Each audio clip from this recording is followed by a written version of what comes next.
Retour en Alsace, 3e épisode à Fegersheim et rencontre ce soir avec des artisans de la commune engagés dans le respect de l'environnement.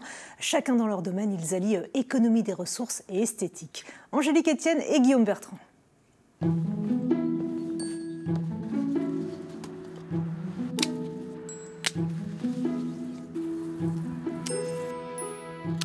La commune de Fegersheim est engagée depuis plusieurs années dans une démarche de développement durable, un respect de l'environnement qui s'est propagé aux artisans du village.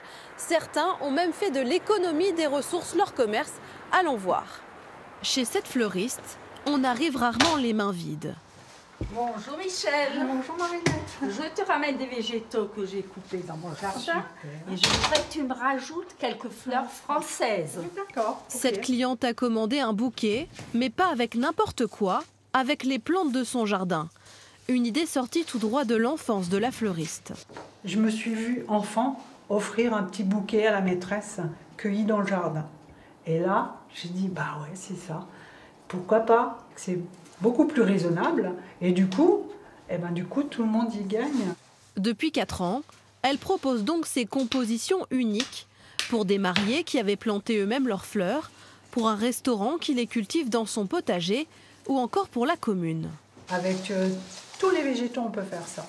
Par contre, il faut se contenter de la variété qu'on a au moment de la saison.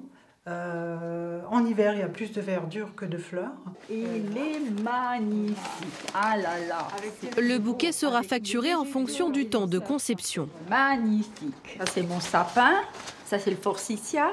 C'est formidable parce qu'on a ce qu'il faut chez nous. C'est pas la peine d'aller le chercher ailleurs. Faire avec ce qu'on a déjà à la maison, pour Lucas Sévère aussi, c'est devenu un choix de vie. Et tout est parti des jeans de son fils, troués aux genoux, qu'il ne souhaitait pas jeter. Vous avez les poches, là vous avez les jambes qui servent de manches. Et je me suis fait ma veste. J'avais des chutes de tissu donc pour d'autres vêtements, donc j'ai utilisé, donc ça fait un peu... Au final, je me dis, le résultat est quand même pas mal. Son objectif, gâcher le moins de tissu possible, comme avec ce pantalon. Je ne prends pas forcément de mesure, c'est en fonction du tissu et je vais couper au fur et à mesure donc pour faire ma pièce. Et cela donne une seconde vie parfois étonnante à des vêtements. Un pantalon de pêcheur, donc pareil, qu'on avait récupéré, on va dire, en friperie. Et comme c'est un pantalon de pêcheur, c'est un petit peu imperméable, donc pour un sac, c'est parfait.